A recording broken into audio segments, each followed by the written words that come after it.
小姐到桃李溪了，这2年光景一晃而逝，咱们可算是回家了。我名唤顾昭兰，顾随母姓。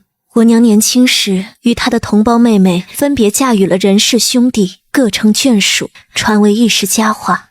多年后，姨母与叔父琴瑟和鸣，感情如初。我娘却在看到我爹的旧情人领着他那与我年岁相仿的私生女上门后，气绝身亡。那年我14岁，被姨母紧紧按在怀中，她不想我看，可我还是看到了。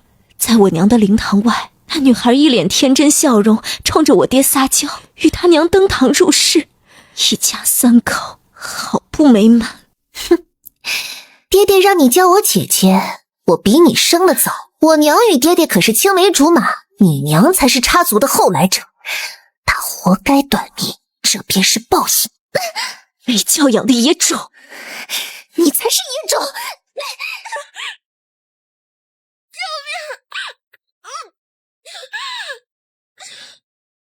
天哥哥，兰兰，你敢伤害兰兰，我记住你了，你等着。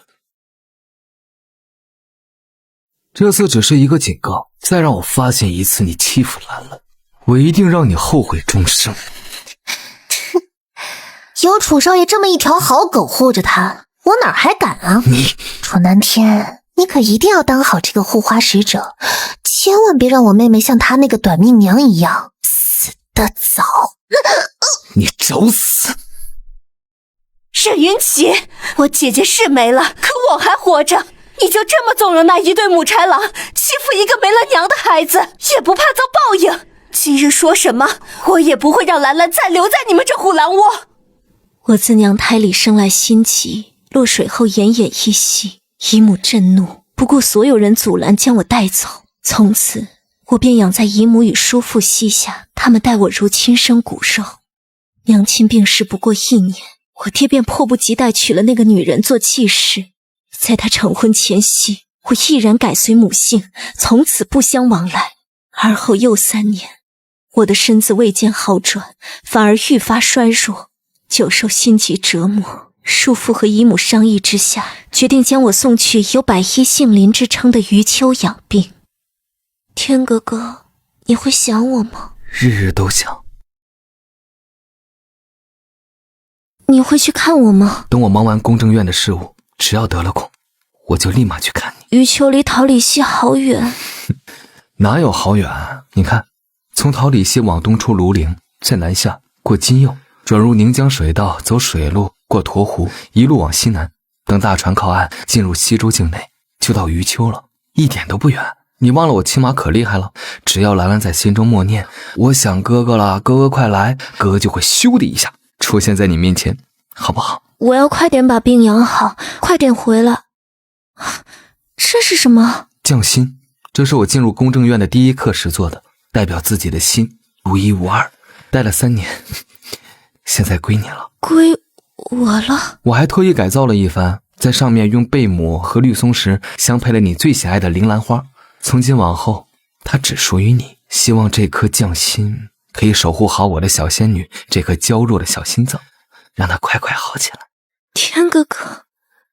哦，对了，还有这个。你给我银票做什么？余丘务比桃李溪，你孤身在那里养病，自是要带足了盘缠，这些都是我自己赚的，没问我爹娘要，放心拿着。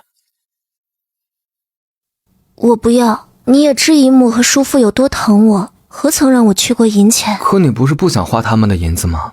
傻瓜，你的性子我还不了解，旁人越是对你好，你越是觉得亏欠于人，压得自己心头沉甸甸。那我用你的银子就不亏欠吗？是啊，这世上你可以亏欠任何人，唯独我与你之间永不提亏欠2字。莫说这几张银票，我楚南天这个人，我这辈子往后全副身家都是你的，我的小仙女理所应当我来养。哎，不哭，小仙女要好好养病，早日好起来。等你从余丘回来，我便请爹娘上门提亲，3书6聘，明媒正娶，从此相守一生，我们再也不分离，好不好？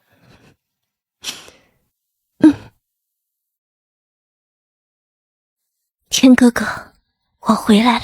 姐姐，你终于回来了，我好想你呀。菲菲特意等在这里接我的。你要回来的消息传回家，我就立马推掉了所有事情。姐姐回来，我来接。他没有来吗？2年前，若非叔父姨母送我去余丘寻医，招兰这具病躯兴许早就，请二老受招兰一拜。傻孩子，说这些话做什么？我与你娘是异母同胞的亲姊妹，你身上流着一半与姨母相同的血脉，你也是姨母的女儿啊。那是，叔父与你爹也是异母同胞的亲兄弟，你身上还有一半叔父的血脉呢，可不就是亲女儿吗？跟菲菲一模一样的。沈云隐，你没话了。兰兰，无论如何，那是你的亲生父亲。这2年他一直想去余丘看你，又怕你不肯见他，就当看在叔父的面子上去见他一面。他真的很想你。你这有眼无珠的刁奴，看仔细了，这是大小姐。打我进这任府起，这府里就只有晴姐一位小姐。什么阿猫阿狗也来攀亲戚打秋风，想进府啊？等着，我去请示一下夫人。你罢了，婆婆，既然此处不欢迎我们，那我们也不必登门讨嫌。你放我下去！放我下去！我去莲花巷关你什么事？楚南天！你再去一回试试，也把你的腿打断。顾昭兰。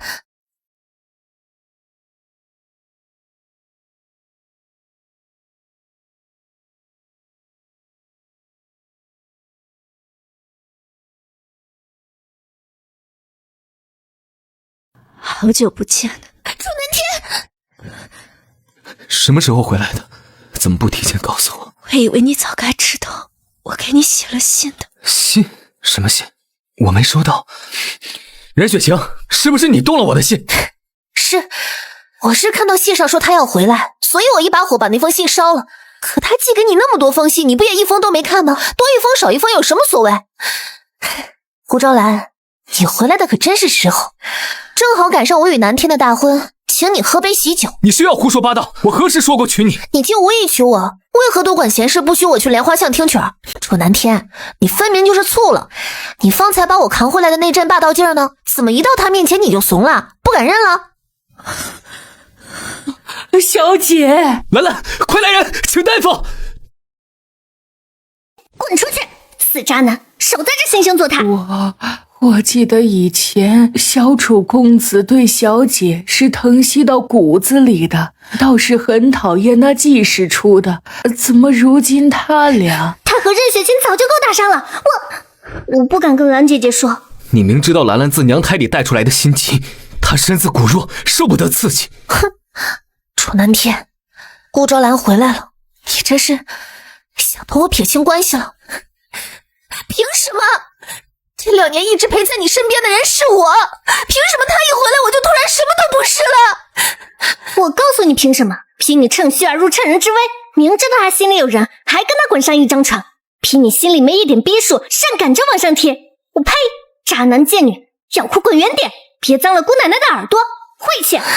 沈熹妃，这是我家，轮不到你撒野。据我所知，这座宅子当年还是我姨母挑的，鸠占鹊巢久了，还真不把自己当外人，跟你那个不要脸的娘一样。小贱人，你敢骂我娘，我撕了你的嘴！楚南天，兰兰怎么样了？让我进去看看。呵呵，不好意思啊，丑倔。小姐这雷打不动的每月一封信，怕是小楚公子上个月的还没捂热乎呢，便又收到新的了。是，我是看到信上说他要回来，所以我一把火把那封信烧了。可他寄给你那么多封信，你不也一封都没看吗？多一封少一封有什么所谓？等你从余丘回来，我便请爹娘上门提亲，3书6聘，明媒正娶，从此相守一生，我们再也不分离，好不好？你竟无意娶我，为何多管闲事，不许我去莲花巷听曲儿？楚南天，你分明就是醋了。怎的还未醒来？早醒了，只是有些乏力。哪里累？哥哥替你按按。白日里任熹妃那个女魔头霸着你不让我见，我只能等天黑了偷偷溜进来。笑什么？只是突然想到，菲菲以前跟在我们身后，那时她可崇拜你了，一口一个楚家哥哥，一晃许多日夜，时过境迁，物是人非。我曾以为桃李溪离余秋很远，远到我寄出去的信都石沉大海，收不到一封回书，远到整整2年你都走不到那里去见我一面。而今我才知，现实比我想象的还要远，远到我们此刻近在咫尺，我触碰得到你的心跳，仍却有万丈鸿沟难以逾越。不是的，此事说来话长。兰兰，你听我解释。2年前，你去余秋养病，在你走后的第3个月，我很想你，我便去见你，可是途中出了一场意外。我从山坡摔落，磕到了头，虽被一好心大夫救起，却失了忆。你不记得你是谁了？你知道我是谁？为什么我总觉得你有些熟悉？我们之前认识吗？当然认识，而且熟得不得了。你叫楚小天，是本小姐养的外室。你胡扯。好吧，不是外室，是私奔的情郎。你仔细想想，你是不是有个心爱的女子？天哥哥，天哥哥，那我们怎会流落至此？之前发生了什么？哼，还不是怪你蓝颜祸水，引得我的妹妹棒打鸳鸯，执意嫁你。于是你在大婚前夕逃了婚，带着我私奔到此。我可是为你抛下了一切，所以从此刻起，你要爱我、宠我、哄着我，要对我唯命是从，不许惹我生气，不许欺负我，更不许横眉冷眼的对着我。听到没有？给本小姐笑一个。真乖，这是奖励。楚南天，你也有今日，你不是讨厌我吗？我偏要你爱上我，再狠狠的甩了你。等顾昭兰回来，发现她心爱的男人成了被我玩过的二手货，她不得气疯了。那段时间我被任雪清蛊惑，他瞒着所有人把我藏了起来，他顶替了你，他骗我，他说我记忆里看不清的身影是他，你信了？一直到2个月后我才恢复记忆，我对他憎恶至极，痛恨不已，可他却一直缠着我。楚南天，当初骗你是我不对，我一开始是存了报复你的心。滚开！可我对你的感情不是假的，我不相信那2个月的相处间，你没有一刻对我动过心。明明你那时看向我的眼神，满是温柔爱意。楚小天，有病！有大病，夏之雨也生苦情戏了。楚南天，没了你我可怎么活呀？唉，先生，你说我要不要写信把这件事告诉兰姐姐啊？养病为重，只要楚南天能处理好他的烂桃花，便不需要兰姑娘为此劳心伤神。万一他处理不好呢？那他就不配让兰姐姐为他伤神。哼，我娘说了，一个男人拒绝不了扑上来的女人，就和猪八戒被强奸没什么两样，欲拒还迎。他装蠢。下回可以换个文雅些的比喻。自那以后，任雪晴便用近乎自虐一般的方式，日日纠缠着我，祈求我的原谅。她一遍遍地跟我说，她爱我。小心！你还是在乎我的。方才哪怕是一只猫、一条狗在这里，我都会救的。小姐，要哭，吃颗蜜饯压一压吧。良药苦口利于病，我要早日养好身子，早日回家。原来在那些我独在异乡尝尽酸涩，靠着对他的思念苦熬过寂寞的日子里，他正与旁人陷在更为荡气回肠的纠葛中。总之稀里糊涂的发生了很多事情，然后你和他之间的故事一桩桩，一件件，一世一世取代了我们的过往，是吗？当然不是，我与兰兰青梅竹马，自情窦初开之时便互许终生，你我乃彼此年少挚爱，此一生没有人能在我心头取代兰兰。楚南天，你告诉我，在我们乍然重逢，你看到我僵住的那片刻之间，你脑海里是在想我，怕任雪清影响到我们的感情，还是在想他？怕我打破了你们的现实安稳。那个问题，他终究没有回答我。兰兰，你莫要胡思乱想，你回来的太突然了，给我一些时间，我向你保证，我会处理好这一切的，好不好？啊！小主子，楚南天和任雪晴相约在了凌云馆，你我之间到此为止，日后不要再来找我。拿银子来打发我，你把我当什么？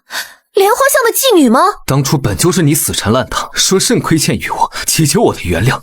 现在我原谅你了，前尘旧怨一笔勾销，我们两不相欠。两不相欠？就因为顾兆兰回来了，你便狠心到像对待绊脚石一样将我一脚踹开？那病秧子的身子满足得了你吗？你也不怕他一激动死在床上？任雪晴，你说是顾兆兰知道你与我已有夫妻之实，她还会嫁给你吗？我没有碰你。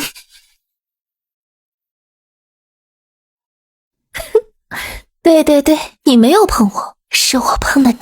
没做到最后一步便不算越雷池，楚少爷可真会自欺欺人啊！楚南天，当初要不是他的母亲抢走了我爹，害得我跟我娘流落在外，与你相伴长大的青梅本该是我。我爱你，我比他更爱你，你别抛下我！别哭了，兰兰一时间接受不了你这几日安分些。待我与他成婚后，我会寻个合适的时机纳你入府。你要我做你的妾室？这已经是我最大的让步，不要得寸进尺。我不喜欢强人所难，如何抉择，你自行考虑。别走！是一颗不爱谁的花。小主子，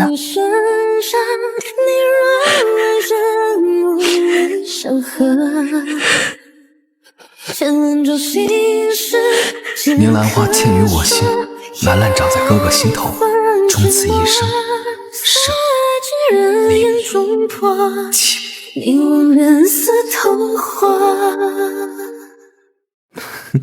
我爹从外乡带回来的稀奇花种，我也就试着栽一下，没成想它真开花了。这花好漂亮啊！天哥哥，它叫什么名字啊？铃兰，悬垂的花苞像不像一串串小铃铛？清雅秀丽，和兰兰一样，是个小仙女。喜欢？那明年哥哥多种一些。这传闻铃兰花寓意着幸福与希望，我希望兰兰永远幸福。铃兰花里爬满蛀虫，它烂掉了。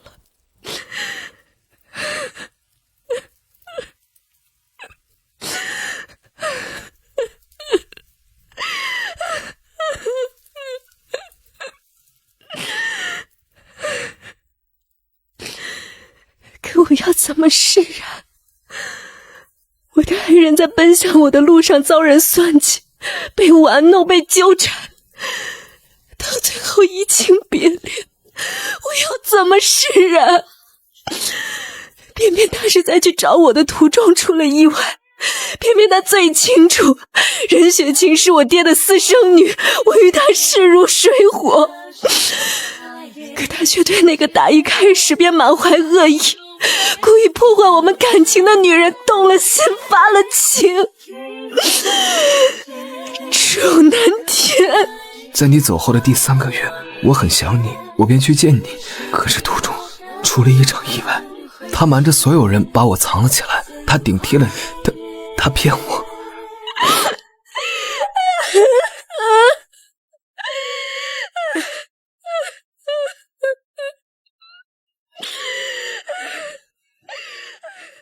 这花椒是你自己做的？我请了人帮忙的，也不尽是我一个人的功劳。自2年前你去往余丘时，我便着手准备了。我想啊，等兰兰回来，哥哥便抬着亲手做的花轿，把我的小仙女娶回家。还差一些装饰没做完，我这几日赶个工，待花轿完成，便登门提亲，可好？你呀，从小到大都是这样，难过的时候一声不吭，就这么委屈巴巴地看着哥哥。哥哥恨不能把心都掏出来给你，只要能换小仙女展颜一笑。兰兰，任雪晴的事情我已经处理好了，那只是一场意外，她往后不会再来打扰我们了，真的。我们说好的，待你归来便成亲，嫁给我，好不好？好啊。兰兰答应我了，兰兰答应我了。难道我该撕开真相，与他大闹一场，将他亲手推给任雪晴，成全那个女人得偿所愿？不，我要他们永远像阴沟里的老鼠一样见不得光。我要报复他们。转身不见，天涯人已远，徒留下那一句君无念。好多聘礼啊，都是楚家送来的。兰兰，南天分明已经爱上了我，都是顾兆兰横插一刀。爹爹娘亲，你们要为我做主啊！你姐姐已经闭门绝食好几日了，这样下去不行的。兰兰，就当爹求你了，你能不能回绝了楚家的婚事？兰兰，你长大了，有些事情叔父觉得有必要让你知情。当年你母亲过世，你姨母求你祖母做主，将你抱到叔父膝下抚养。这些年你一应吃穿用度，与菲菲无异，叔父早已将你看作了另一个女儿。不过我大哥，你父亲，生怕我薄待了你，变着法儿的给我送钱来，叔父一文没动。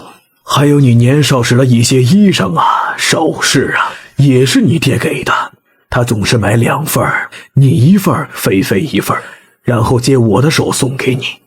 兰兰，别的事情我不好评价，但你这个女儿，你爹很在乎的。可像我那时，竟还为他心软了一时。兰兰，爹看得出来，那楚南天对你姐姐是有情的。你姐姐着了魔，非他不可，你就让你姐姐一回，好吗？好啊，左右也不是头一回了。昔日让父，今日让夫，不知下一回你还想让我让他些什么呀？任云起，你我的父女之缘，这次是真的尽了。兰兰，我会跟姨母讲，待她100年之后，让母亲长眠在她身侧，不挨着你。下辈子投胎，任老爷行行好，绕着我们母女俩走吧，万万莫再见了。兰兰，兰兰，爹不是那个意思，爹不是啊。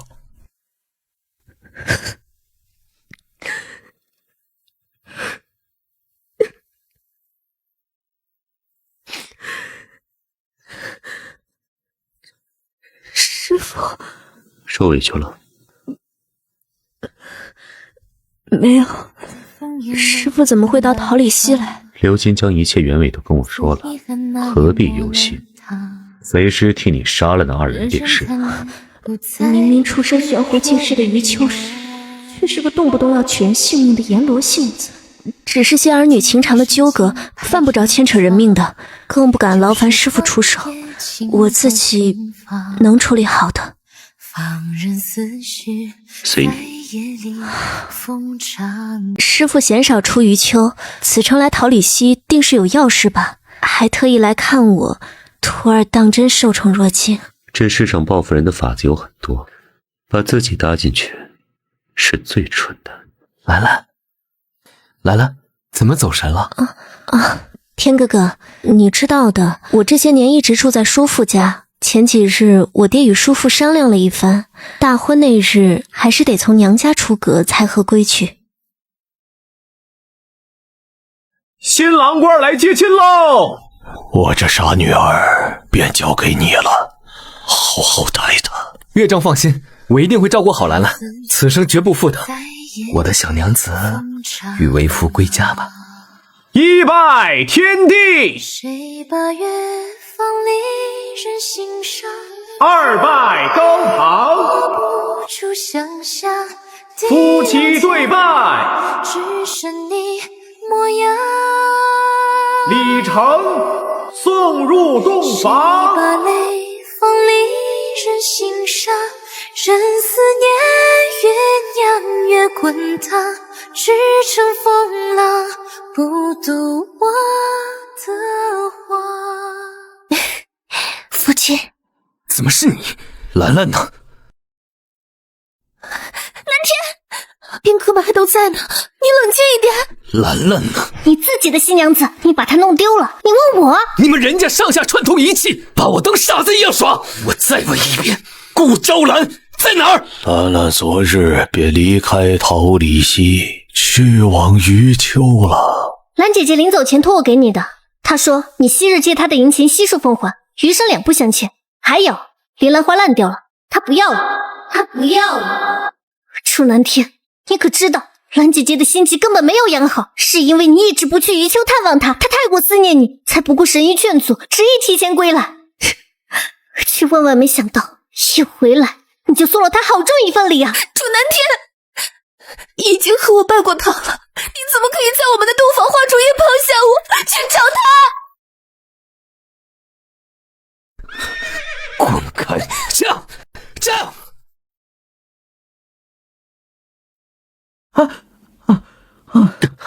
有去西周的船吗？有吗？去西周的船刚走，等回来得3日后了。这位公子，我观你脸色灰白，两眼青黑，似是几天几夜没合眼，你赶紧找个地儿歇歇吧。你初到余丘时，莫说碰这些药材了，瞧上一眼都是怯的。日子长了，人总会变的。小主子，那楚南天一路追到余丘来了，正在外面囚禁小主子。兰兰，楚公子新婚燕尔，不怀拥娇妻，来我余丘作何？莫不是专程登门问罪？我是来给你送东西的，不愿成亲不要紧的，你要来余丘也不要紧，只是你莫要把我落下来啊，兰兰。你来这儿只是为了说这个？我的心是兰兰的，人也是兰兰的，兰兰把我落下了，我就自己长腿跑回你身边来了吗？楚南天，我宁愿他撕破脸，面目狰狞，与我大闹一番。他的神色那般温柔与讨好，倒像是我在无理取闹。兰兰放心，我不是来逼你回去的，你的心疾尚未痊愈，为夫陪你在余丘再住上一阵子，等你的身子彻底养好了，我们再回家，好不好？与你成亲的人是任雪清，这身为夫你该到他面前自居。兰兰，莫说胡话，你放心，那日我察觉及时，并未与他入洞房，我的夫人只会是你。说的仿佛私通媾和之事你们没做过似的。楚南天，你觉得我为什么逃婚？你觉得你瞒得很好，你与任雪清相约停云馆那时，我就站在门外。我懂你们吻得难舍难分，别说了，我懂你亲口许诺纳她为妻，还不准闹到我面前，我应该嫌你体贴吗？楚南天，怎么办呢？你的心我嫌脏，以你的慧智，在看到匠心的那一刻，你便该猜透了一切。那为什么还要来自取其辱？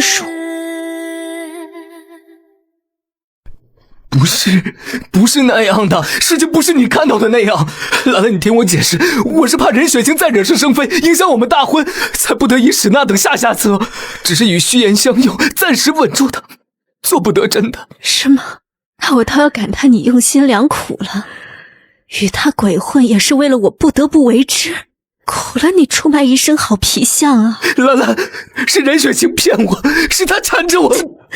他骗你，你就信了？他纠缠你，你就认了？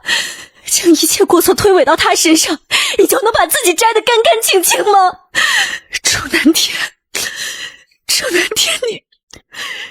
你怎么会烂成这般模样？兰兰，你别生气，你身子弱。从前的我万万也想不到，有一天我竟会在我最爱的男人身上看到我最恨的那个人的影子。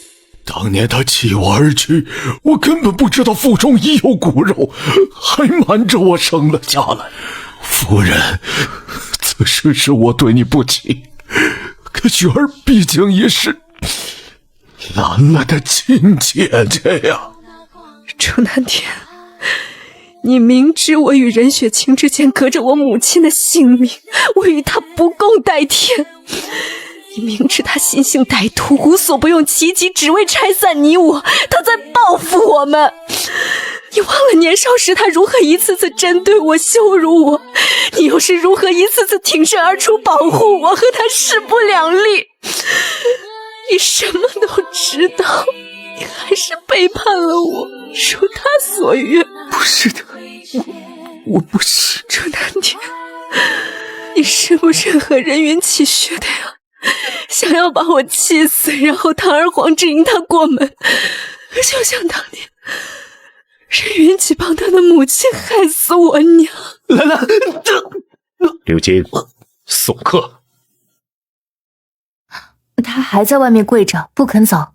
楚家伯母与我娘是手帕脚，感情匪浅。我与楚南天的初见是在我的抓周礼上，往后18年，他总是把最好的东西捧到我面前，包括他炙热的真心，他深切的爱意。兰兰，楚南天，多少午夜梦回辗转反侧时，我想过不放手，也想过把你抢回来，就像他那般，对你哭啊闹啊死缠烂打，会不会赢得轻一些？可是我不擅长与人争强。好多年前，有人跟我说，交给我。什么？兰兰想要的一切都交给我，我是兰兰的马前卒先锋将，你不必与谁相争，你只用等着哥哥回来，伸开手。杜塔尔，是上回在桃花宴上我看中的那一把，你怎么得来的？哥哥会把小仙女想要的一切都放在她的掌心，母亲如是，爱也是。我终是学不来那样的摇尾起来，我也不喜欢抢来的爱。你走吧。兰兰，我知错了，兰兰，是我一时受人蛊惑，鬼迷心窍，你再给我一次机会，我一定同他断得干干净净。我们从头来过好不好？我们从头来过。兰兰，你再给我一次机会，再给我一次。兰兰，往前走，别回头，不要原谅他。别碰我的东西，谁准你进我书房的？楚南天，我们都已经成婚这么久了，顾昭兰她一去不回，对你不闻不问，你怎么还对那个女人念念不忘？滚出去！楚南天不知道，我第一次见到她是在桃李溪的城门下，那时16岁的我跟随母亲来此寻找生父。驾！少年鲜衣怒马过城门，俊美眉目，神采飞扬，落入我眼底的那一瞬，我的心和马蹄震动的一样快。可我第二次见到他，是他为了他的青梅凶我。你敢伤害兰兰，我记住你了，你等着。他一次次为了顾昭兰跟我作对，堪堪萌发的情窦和后来的讨厌、埋怨以及一丝委屈纠结在一起，成了我那些年最晦暗难言的少女心事。直到那一次他意外失忆，我说是为了报复他，却鬼使神差的骗他喜欢我。2个月的意乱情迷，成为了我此一生无法忘却的好光景。把我当成他心上人的楚南天，一改往昔针锋相对，对我极尽温柔，好的让人眷恋不舍。他注视着我的眼神，分明是爱上了我。天哥哥，楚南天，你看清楚我是谁？闭嘴，我看得清楚。你怎么可以把我当成顾昭兰的替身？楚南天，你太过分了！你顶替他替得少吗？当初若不是你趁我失忆顶替兰兰，勾引我铸成大错，我怎么会与兰兰错过？像张狗皮膏药一样贴上来，使尽了下贱手段，莲花巷的娼妇都没你不知廉耻。他们说的一点没错，有情必有情。你不准侮辱我娘！你也就剩在床上这点用。楚南天，我们和离。和离？这桩婚不作数，你回人家。我不走，不管你愿不愿意，我们已经拜过堂了，我是你八抬大轿娶过门的妻子。楚南天，你这辈子都要跟我纠缠不清。何离，你配吗？楚南天，我后悔嫁给你了。了不得！你以为你是谁啊？想嫁就嫁，想离就离。你一句后悔了，我就得大发慈悲的放过你吗？跟你和离，能让兰兰回到我身边吗？任雪清，你毁了我的一辈子，我也要毁掉你的一辈子，这才算公平。清醒一点吧，后悔是这世上最没用的东西，你自己的选择，好好受着。天哥哥，见字如晤。兰兰，我不会与任雪清和离，因为那是让我的人生还能与兰兰有所交集的唯一属你。有这层姻亲关系在，无论他如何夺我，必有我。在人家长辈的寿宴上，我们还是要同坐一场戏。真好啊，我们。兰兰，好久不见。兰姐姐，你不知道，这2年楚南天在宫正院混得风生水起，楚老爷的位置都传给他了。大伯家根本就不如楚家势力大，就一直走下坡路。如今全仰仗楚南天这位贵婿呢，哪敢得罪他呀？所以任雪清每回闹和离，都被大伯骂了回去。而且也不知道是不是人老了脑子清醒了，大伯对任雪清和他娘都没有以前那么纵容了，一家子闹得鸡飞狗蹦的。这一杯我敬兰妹妹，你身子若不宜饮酒，尝尝这玉叶龙井。这2年在余丘疗养，我的心疾已经痊愈了，小酌几杯无妨，多谢姐夫好意。她从来不是任雪清为长姐，如今为了跟我撇清关系，请唤我姐夫。兰兰，自重，姐夫。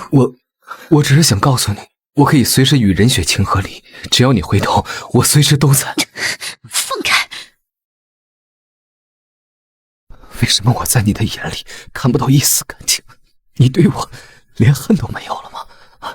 兰兰，你不恨我吗？恨任雪清，你不想报复我吗？哪怕是报复也好，给我一点甜头，再把我一脚踹开。我愿意被你戏耍，被你玩弄，报复我，别让我好过。只要你的目光还能停留在我身上，不要漠视我，不要疏远我，哥哥的心都要痛死了。你还恨着我的？楚南天，从前我的确恨过，也想过报复，可后来我顿悟了，恨一个人和爱一个人其实是一样耗费精力的事。人生不过3万天，你也好，任雪晴和任云奇也罢，我不打算在你们身上继续浪费我的光阴了。我现在有爱人了，他很需要我，我每天都过得很充实。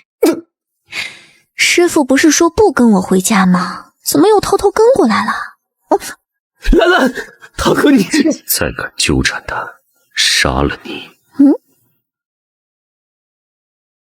余秋有圣手，精妙世无双。江湖传闻他年轻时的容貌还要压医术一筹，为我何以心忧，一见观音郎。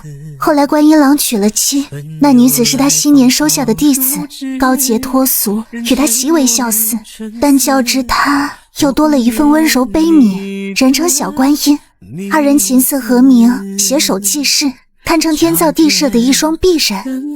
老师，故事的最初是身边亲友皆知，我与他将来会做夫妻，他是我今生的妻。可走到最后，我成了他漫长此生中一介无名无分的过客，只能眼睁睁看着他与旁人终成眷属，传为佳话。我就天地生命，能不能许我一世，只为见你的相思，唯愿一枕年年日，换那长处相识。红尘万丈寂寥，故事又何惧生死？等飞花落尽之时，想再描摹你的样子。娇娇，老师，你说，我在听。我与老师的妻子并不熟识，只知二人的感情很不好，甚至在我第一次见到他时，老师便当众驳了他的面子，不许众弟子唤他师娘。老师一生无子，他过世前的最后一番话，是说与我听的。待我去后，家产一分为二，一半捐助济孤园，用到孩子们身上，另一半你替我走一趟余秋，教育一人。老师所托，弟子莫敢辜负。那我呢？你就没什么想跟我说的？楚南天，楚南天，楚南天！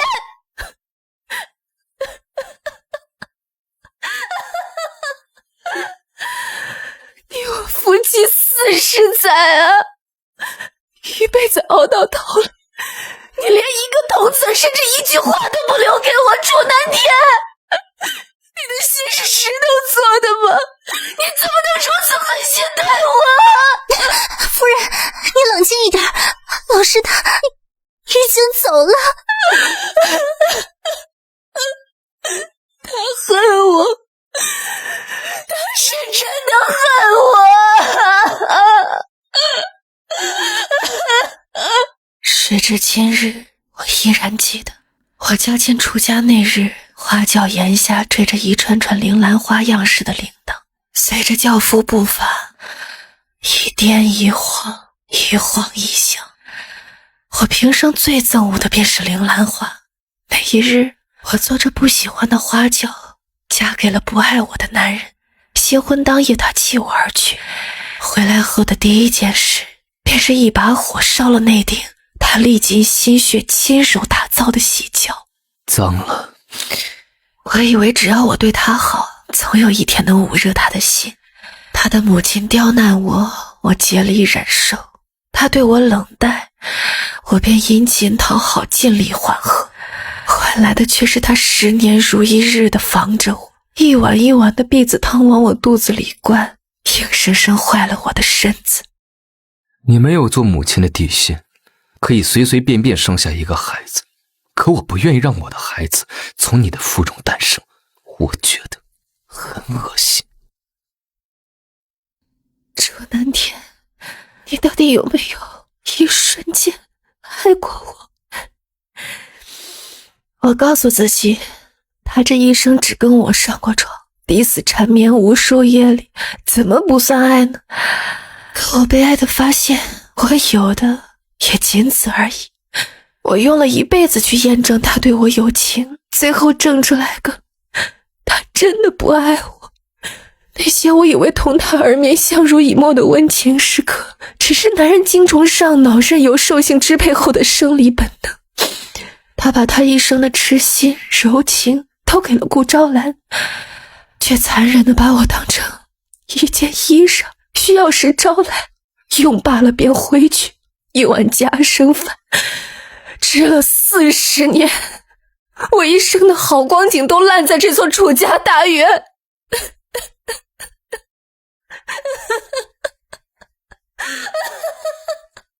楚南天，你现在好高兴，好得意，你毁了我的一辈子，你如愿了。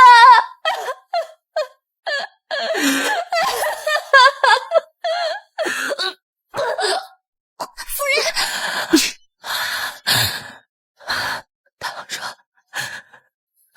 倘若这一生能够从头来过，楚南天，我与你永不相见。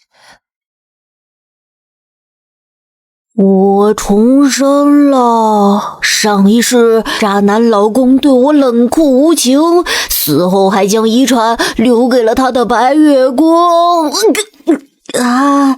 师姐，师姐，你说这世上有重生一说吗？重生不过是憋屈了一辈子的人临死前的幻想，韶华易逝，覆水难收。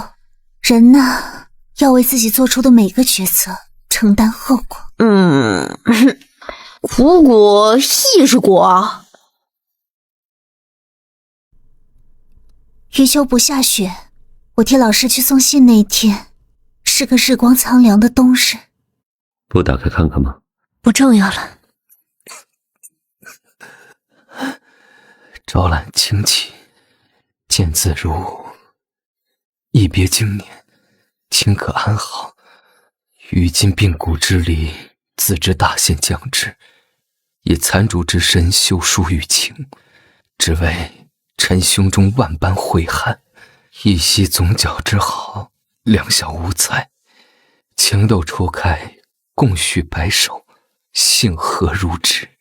恨少时心性不坚，误堕迷途，一步错而步步错，至与卿陌路，山海长绝。与卿别后，余无日无夜，不垂心泣血，无时无刻不愧作难安。余扪心自问，此生之于高堂无愧，之于功名无憾，独独之于无爱，追悔莫及，万死难赎。每每念及，肝肠寸断。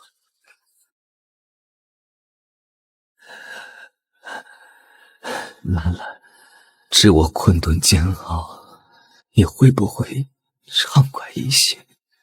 我愿输尽半生酸楚，换他展颜一笑。他笑了，便是还怨我，怨着我，便不曾忘了我。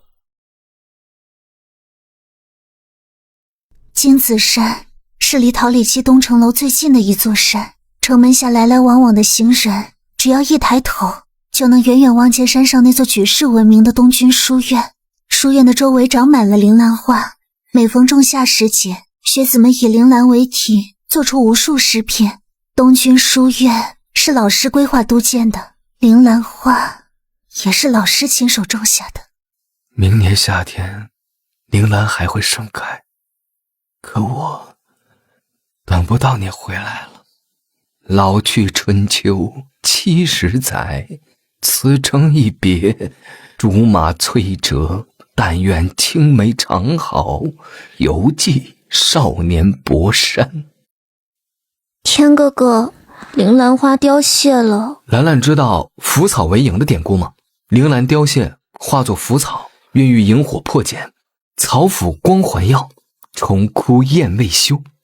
我心亦如是。哪怕终于某日纵我与世长辞，我对兰兰的心意也会与世长存，不渝不灭。叔父，这是……你爹过世前立下遗嘱，家产3成留于遗孀养老，2成归出嫁女，其余5成尽数归你。我不要。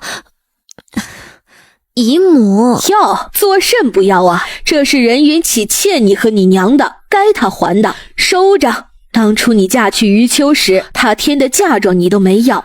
姨母知道你夫家系出名门，待你也好，你不缺他这仨瓜俩枣。但是有些东西你不要，岂不是白白便宜了外边的贱人？我算是知道，菲菲一提起那对母女便咬牙切齿的模样是跟谁学的了。张兰此生最大的幸事，便是母亲去后还有姨母，还有叔父。那我呢？哼，我无名分，我不多差，我是配角，怎敢吃醋？还有我们的小心肝啊，还小老头，还有他。姐夫快来，我请了画师为我们说话。冷风带我亲吻你侧脸，若思念换你回望那瞬间，月光有好像相似的书写，行间与人间都是你迷信浮现，若日落泪在你掌心蜿蜒，若爱恋的你在梦中出现，日后聊相爱如风的情节，你会而